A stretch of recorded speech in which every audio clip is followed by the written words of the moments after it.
He lit a cigarette, the last one they had, and asked his wife, "Want to share it?" "No." "That's all right." Diane sat at the viewport of the battered old Gorman 87, a small figure of a woman hunched over and watching the parade of asteroids like tiny, slow-moving, incandescent flashes. Ralph looked at her and said nothing. He remembered what it was like when she had worked by his side at the mine. It had not been much of a mine. It had been a bust. First-class, sure-as-hell bust, like everything else in their life together. And it had aged her. Had it only been 3 years, he thought. 3 years on asteroid 4712, a speck of cosmic dust, drifting on its orbit in the asteroid belt between Jupiter and Mars. Uranium potential high, the government had said. So they had leased the asteroid and prospected it, and although they had not finished the job, they were finished. They were going home. And now there were lines on Diane's face, although she was hardly past 24. And there was a bitterness, a bleakness in her eyes. The asteroid had ruined them, had taken something from them and given nothing in return. They were going home, and Ralph Meeker thought they had left more than their second-hand mining equipment on asteroid 4712. They had left the happy early days of their marriage as a ghost for whoever tried his luck next on 4712. They had never mentioned the word divorce. Diane had merely said she'd spend some time with her sister on Marsport instead of going on to Earth. "We'd be swinging around to Sunward in 4712, Ralph mused. "Please, that's over. I don't want to talk about the mine." "Won't it ever bother you that we never finished?" "We finished," Diane said. He smoked the cigarette halfway and offered it to her. She shook her head, and he put the butt out delicately to save it. Then a radar bell clanged. "What is it?" Ralph asked, immediately alert, studying the viewport. You had to be alert on an old tub like the Gorman 87, 100-tonner it put in 30 years and 1 billion and some miles of several owners, its warning devices and its reflexes. It was funny, Ralph thought, how you ascribed something human like reflexes to 100 tons of battered metal were unpredictable. "I don't see anything," Dan said. He didn't either, but you never knew in the asteroid belt. It was next to impossible to thread a passage without a radar screen, and completely impossible with a radar screen on the blink and giving you false information. You could shut it off and pray. But the odds would still be 100 to 1 against you. "There!" Dan cried. "On the left! The left, Ralph!" He saw it too. At first it looked like a jumble of rocks, of dust, as the asteroid old-timers called the gravity-held rock swarms which pursued their erratic, dangerous orbits through the asteroid belt. But it was not dust.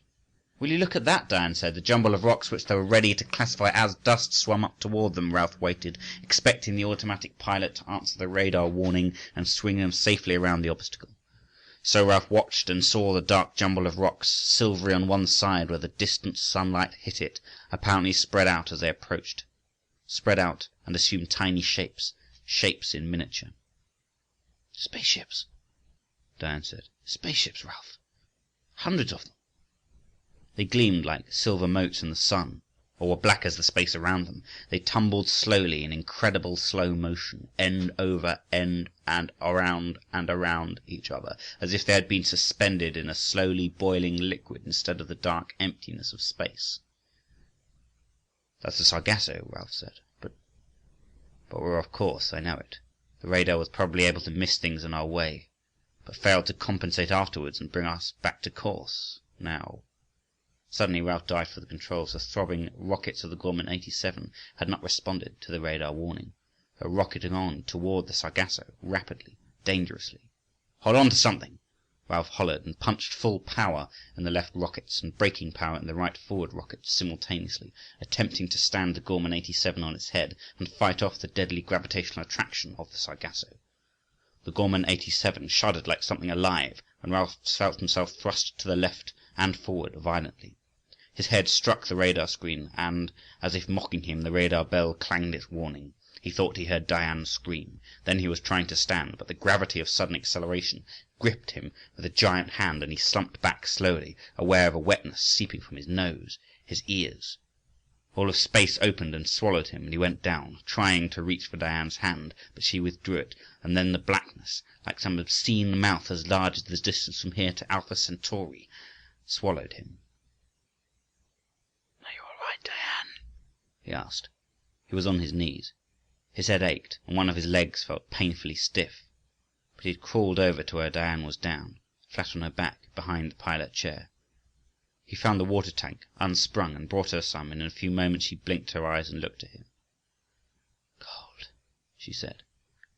He had noticed it, but he was still numb and only half conscious, half of his faculties working. It was cold, he felt that now, and he was giddy and growing rapidly more so, as if they did not have sufficient oxygen to breathe. Then he heard it, a slow, steady hissing, probably the sound feared most by spacemen, air escaping. Diane looked at him. "For God's sake, Ralph!" she cried. "Find it!" He found it and patched it, and was numb with the cold and barely conscious when he had finished. Diane came to him and squeezed his hand, and that was the first time they touched since they had left the asteroid. Then they rested for a few moments, and drank some of the achingly cold water from the tank, and got up and went to the viewport. They had known it, but confirmation was necessary. They looked outside. They were within the Sargasso. The battered, derelict ships rolled and tumbled and spun out there, slowly unhurried in a mutual gravitational field which their own Gorman 87 had disturbed. It was a Sargasso like the legendary Sargasso seas of Earth's early sailing days, becalmed seas, seas without wind, with choking Sargasso weeds, seas that snared and entrapped. "Can we get out?" Diane asked. He shrugged. "That depends how strong the pull of gravity is. Whether the Gorman's rocket drive is still working. If we can repair the radar. We'd never get out without the radar." "I'll get something to eat," she said practically. "You see about the radar." Diane went aft, while he remained there in the tiny control cabin. By the time she brought the heated cans back with her, he knew it was hopeless. Diane was not the sort of woman you had to humour about a thing like that. She handed him a can of pork and beans and looked at his face, and when he nodded she said, "It's no use. We could fix it. The scopes just wore out, Diane. Hell, if they hadn't been replaced since the tub rolled off the assembly line. They're 30 years old. She's 87. Is there anything we can do?" He shrugged. "We're going to try. We'll check the air and water and see what we have. Then we start looking." "Start looking? I don't understand." "For a Series 80 Gorman cruiser." Diane's eyes widened. "You mean out there?" "I mean out there.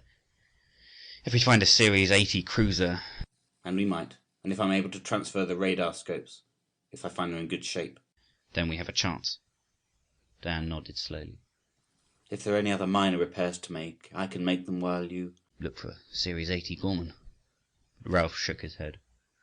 "We'll probably only have a few hours of air to spare, Dan. If we both look, we'll cover more ground. I hate to ask you because it won't be pretty out there, but it might be our only chance." "I'll go, of course. Ralph?" "Yes." What is this Sargasso, anyway?"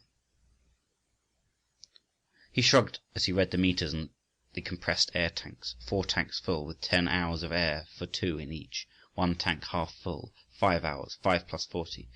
45 hours of air. They would need a minimum of 35 hours to reach Mars. "No one knows for sure about Sargasso," he said, wanting to talk, wanting to dispel his own fear, so he would not communicate it to her as he took the spacesuits down from their rack and began to climb into one. "They don't think it's anything but the ships, though. It started with a few ships, then more and more, trapped by mutual gravity. It got bigger and bigger, and I think there are almost 1,000 derelicts here now. There's talk of blasting them clear, of salvaging them for metals and so on, but so far the planetary governments haven't cooperated." "But how did the first ships get here?" "It doesn't make a hell of a lot of difference. One theory is ships only, and maybe a couple of hunks of meteoric debris in the beginning. Another theory says there may be a particularly heavy small asteroid in this maze of wrecks somewhere, you know, super heavy stuff with the atoms stripped of their electrons and the nuclei squeezed together, weighing in the neighborhood of a couple of tons per square inch. That could account for the beginning. But once the thing got started, the wrecked ships account for more wrecked ships, and pretty soon you have our Sargasso." Diane nodded and said, "You can put my helmet on now. All right, don't forget to check the radio with me before we go out. If the radio doesn't work, then you stay here, because I want us in constant radio contact if we're both out there. Is that understood?" "Yes, sir, Captain," she said, and grinned. It was her old grin. He had not seen her grin like that for a long time. He had almost forgotten what that grin was like. It made her face seem younger and prettier, as he had remembered it from what seemed so long ago, but was only 3 years. It was a wonderful grin, and he watched it in the split second which remained before he swung the heavy helmet up and in place over his shoulders. Then he put on his own helmet awkwardly and fingered the outside radio controls. "Who knew?" he said. "I can hear you." Her voice was metallic, but very clear through the suit radios. "Then listen. There shouldn't be any danger of getting lost. I'll leave a light on inside the ship, and we'll see it through the ports. It'll be the only light, so whatever you do, don't go out of range. As long as you can always see it, you'll be okay, understand?" "Right," she said, as they both climbed into the Gorman 87's airlock and waited for the pressure to leave it and the outer door to swing out into space. "Ralph, I'm a little scared. Ralph?" "That's all right," he said. "So am I." "What did you mean it won't be pretty out there?"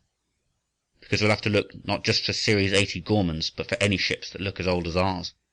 There ought to be plenty of them, and any of them could have had a Gorman radarscope, although it's unlikely. Have a look there." "But what won't be pretty?" "We'll have to enter those ships. You won't like what's inside." "Say, how will you get in? We don't have blasters or weapons of any kind." "The suit rockets," Ralph said. "You swing around and blast with your suit rockets. A porthole should be better than an airlock if it's big enough to climb through. You won't have any trouble." "But you still haven't told me what—" "Inside the ships. People. They'll all be dead. If they didn't lose their air, they'll lose it when we get in. Either way, of course, they'll be dead. They've all been dead for years. With no food. But without air." "What are you stopping for?" Diane said. "Please go on." "A body without air. 15 pounds of pressure per square inch in the inside and 0 on the outside. It isn't pretty. It bloats." "My God, Ralph." "Sorry, kid. Maybe you want to stay back here and I'll look." "You said we only have 10 hours. I want to help you." All at once the airlock swung open. Space yawned at them, black, enormous. The silent ships, the dead Sargasso ships, floating slowly by, eternally, unhurried. "Better make it 8 hours," Ralph said over the suit radio. "We'd better keep a couple of hours leeway in case I figured wrong. 8 hours, and remember, don't get out of sight in the ship's lights, and don't break radio contact under any circumstances. These suit radios work like miniature radar sets, too. If anything goes wrong, we'll be able to track each other. It's directional beam radio." "But what can go wrong?" "I don't know," Ralph admitted. "Nothing, probably." He turned on his suit rockets and felt the sudden surge of power drive him clear of the ship. He watched Diane rocketing away from him to the right. He waved his hand in the bulky spacesuit. "Good luck," he called. "I love you, Diane." "Ralph," she said, her voice caught. He heard it catch over the suit radio. "Ralph, we're agreed never to—" "Forget it. Good luck, Ralph. Good luck. And you what?" "Nothing, Ralph. Good luck." "Good luck," he said, and headed for the first jumble of space wrecks.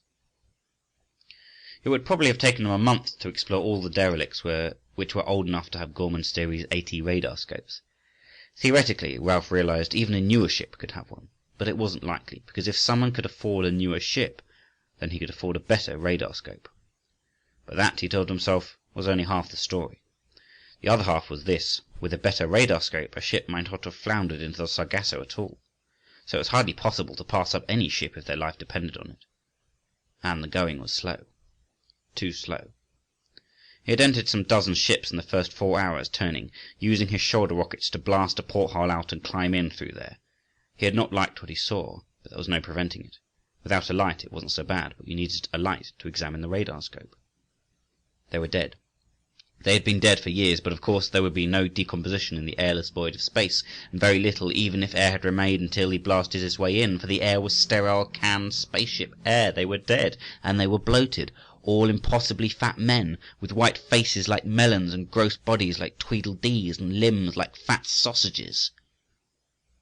By the 5th ship he was sick to his stomach. but by the 10th he had achieved the necessary detachment to continue his task. Once, it was the 8th ship, he found a Gorman Series 80 radar scope, and his heart pounded when he saw it. But the scope was hopelessly damaged, as bad as their own.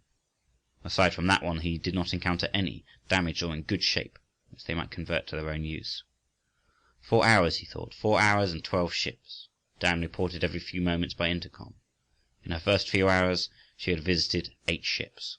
Her voice sounded funny. She was fighting it every step of the way, he thought.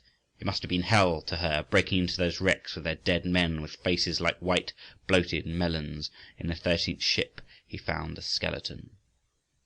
He did not report it to Diane over the intercom. The skeleton made no sense at all. The flesh could not possibly have decomposed. Curious. He clumped closer on his magnetic boots. Even if the flesh had decomposed, the clothing would have remained. But it was a skeleton, picked completely clean, with no clothing, not even boots, as if the man had stripped of his clothing first. He found out why a moment later, and it left him feeling more than a little sick. There were other corpses aboard the ship, a battered Thompson 81 in worse shape than their own Gorman, bodies, not skeletons. But when they had entered the Sargasso, they had apparently struck another ship. One whole side of the Thompson was smashed in, and Ralph could see the repair patches on the wall. Near them and thoroughly destroyed were the Thompson's spacesuits. The galley lockers were empty when Ralph found them, all the food gone how many years ago. One of the crew dying for the others. Cannibalism. Shuddering, Ralph rocketed outside into the clear darkness of space. That was a paradox, he thought. It was clear all right, but it was dark. He could see a great way. He could see a million miles. But it was darker than anything on Earth. It was almost an extra-dimensional effect. It made their third dimension on Earth, the dimension of depth, seem hopelessly flat. Ralph! Go ahead, kid, he said. It was the first radio contact in almost half an hour. Oh, Ralph, it's a Gorman, an 85, I think. Right in front of me. Ralph, if its scopes are good. Oh, Ralph! I'm coming, he said. Go ahead inside. I'll pick up your beam and be along. He could feel his heart thumping wildly. 5 hours now. They did not have much time. This ship, this Gorman 85, which Diane had found, would be their last chance. Because it would certainly take him all of 3 hours to transfer the radar scope, using the rockets from one of the spacesuits, to their own ship. He rocketed along now, following her directional beam, and listened as she said, I'm cutting through the porthole now, Ralph. His voice stopped suddenly. It did not drift off gradually. It merely ceased without warning, without reason. Diane, he called. Diane, can you hear me? He tracked the beam in desperate silence. Wrecks flashed by, tumbling slowly in their web of mutual gravitation. Some were molten silver if the one sunlight caught them. Some were black, but every rivet, every seam was distinct. The impossible clarity of blackest space. Ralph! Her voice came suddenly. Yes, Diane. Yes, what is it? What a curious thing. I stopped blasting at the porthole. I'm not going in that way. The airlock, Ralph. What about the airlock? It opened up on me. It swung out into space. All of a sudden. I'm going in, Ralph. Fear, unexpected, inexplicable, gripped him. Don't, he said. Wait for me. That's silly, Ralph. We barely have time. I'm going in now, Ralph. There, I'm closing the outer door. I wonder if the pressure will build up for me. If it doesn't, I'll blast the outer door with my rockets and get out of here. Ralph, the light's blinking. The pressure's building. The inner door is beginning to open, Ralph. I'm going inside now. He was still tracking the beam. He thought he was close now, 100 miles, perhaps. 100 miles by suit rocket was merely a few seconds, but somehow the fear was still with him. It was that skeleton, he thought. That skeleton had unnerved him. Ralph, it's here, Ralph. A radar scope, just like ours. Oh, Ralph, it's in perfect shape. I'm coming, he said. A big old Bartson cruiser tumbled by, end over end, 1,000-tonner, the largest ship he had seen in here so far. At some of the portholes as he flashed by he could see faces, dead faces, staring into space forever. Then Diana's voice suddenly. Is that you, Ralph? I'm still about 50 miles out, he said automatically, and then cold fear, real fear, gripped him. Is that you, Ralph? Ralph! Is that... Oh, Ralph! Ralph! She screamed, and was silent. Diane! Diane, answer me!" Silent. She had seen someone. Something. Alive? It hardly seemed possible. He tried to notch his rocket controls further toward full power, but they were straining already. The dead ships flashed by, scores of them, hundreds, with dead men and dead dreams inside, waiting through eternity, in no hurry to give up their corpses and corpses of dreams. He heard Diane again then, a single agonized scream, then there was silence, absolute silence. Time seemed frozen, frozen like the faces of the dead men inside the ships. Suspended, unmoving, not dropping into the well of the past. The ships crawled by now, crawled. And from a long way off he saw the Gorman 85. He knew it was the right ship, because the outer airlock door had swung open again. It hung there in space, the lock gaping. But it was a long way off. He hardly seemed to be approaching it at all. Every few seconds he called Diane's name, but there was no answer. No answer. Time crawled with the fear icy now, as cold as death in the pit of his stomach, with fear making his heart pound rapidly, with the fear making it impossible for him to think. Fear for Diane. "I love you, Di," he thought. "I love you. I never stopped loving you. We were wrong. We were crazy wrong. It was like a Sargasso inside of us. An emptiness which needed filling. But we were wrong. Diane." He reached the Gorman and plunged inside the airlock, swinging the outer door shut behind him. He waited. Would the pressure build up again as it had built up for Diane? He did not know. He could only wait. A red light blinked over his head, on and off as pressure was built. Then it stopped. 15 pounds of pressure in the airlock, which meant that the inner door should open. He ran forward, rammed his shoulder against it, tumbled through. He entered a narrow companionway and clumped awkwardly toward the front of the ship, where the radar scope would be located. He passed a skeleton in the companionway, like the one he had seen in another ship. For the same reason, he thought. He had time to think that, and then he saw them. Diane, on the floor, her spacesuit off her now, a great bruise, blue ugly bruise across her temple, unconscious. And the thing which hovered over her. At first he didn't know what it was, but he leaped at it. It turned, snarling. There was an air in the ship, and he wondered about that. He did not have time to wonder. The thing was like some monstrous, misshapen creature. A man, yes, but a man to give you nightmares. Bent and misshapen, gnarled, twisted like the roots of an ancient tree, with a wild growth of beard, white beard, heavy across the chest, with bent limbs, powerfully muscled, and a gaunt face, like death's hand. And the eyes were wild, staring vacantly, almost glazed as in death. The eyes stared at him, and through him. And then he closed with this thing which had felled Diane. It had incredible strength, the strength of the insane. It drove Ralph back across the cabin, and Ralph, encumbered by his spacesuit, could only fight awkwardly. It drove him back, and it found something on the floor, the metal log of what once had been a chair, and slammed it down across the faceplate of Ralph's spacesuit. Ralph staggered, fell to his knees. It had absorbed the blow on the crown of his skull through the helmet of the suit, and it dazed him. The thing struck here again, and Ralph felt himself falling. Somehow he climbed to his feet again. The thing was back over Diane's still form again, looking at her, its eyes staring and vacant.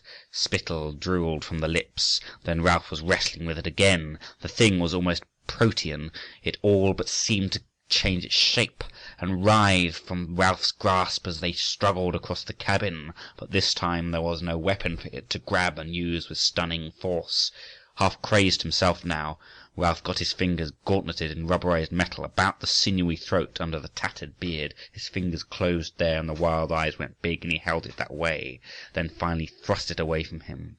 The thing fell, but sprung to its feet. It looked at Ralph, and the mouth opened and closed, but he heard no sound. The teeth were yellow and black, broken like fangs. Then the thing turned and ran.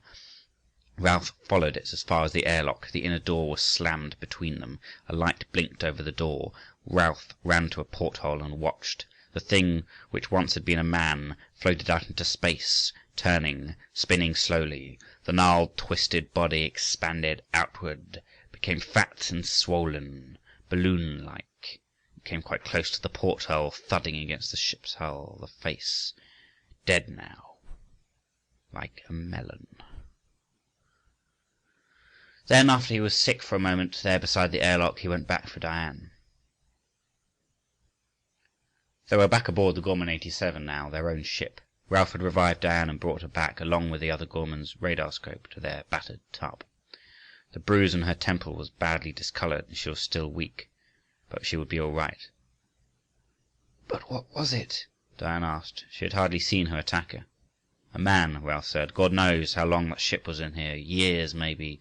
Years alone in space, here in the Sargasso, with dead men and dead ships for company. He used up all the food. His shipmates died. Maybe he killed them. He needed more food." "Oh, no, you don't mean—" Ralph nodded. "He became a cannibal. Maybe he had a spacesuit and raided some of the other ships too. It doesn't matter. He's dead now. Must have been insane, like that for years, waiting here, never seeing another living thing." "Don't talk about it," Ralph said, and smiled. "Ship's ready to go, Diane." "Yes," she said. He looked at her. "Mars?" She didn't say anything. "I learned something in there," Ralph said. "We were like that poor insane creature in a way. We were too wrapped up in the asteroid and the mine. We forgot to live from day to day, to scrape up a few bucks every now and then maybe, and take in a show on Ceres, or have a weekend on Vesta. What the hell, Di? Everybody needs it." "Yes," she said. "Di?" "Yes, Ralph." I want to give it another try, if you do." "Mine?" "Mine eventually. The mine isn't important. Us, I mean." He paused, his hands still over the controls. "Will it be Mars?" "No," she said, and sat up and kissed him. "A weekend on Vesta sounds very nice. Very, very nice, darling." Ralph smiled and punched the controls. Minutes later they had left the Sargasso, both Sargassos, behind them.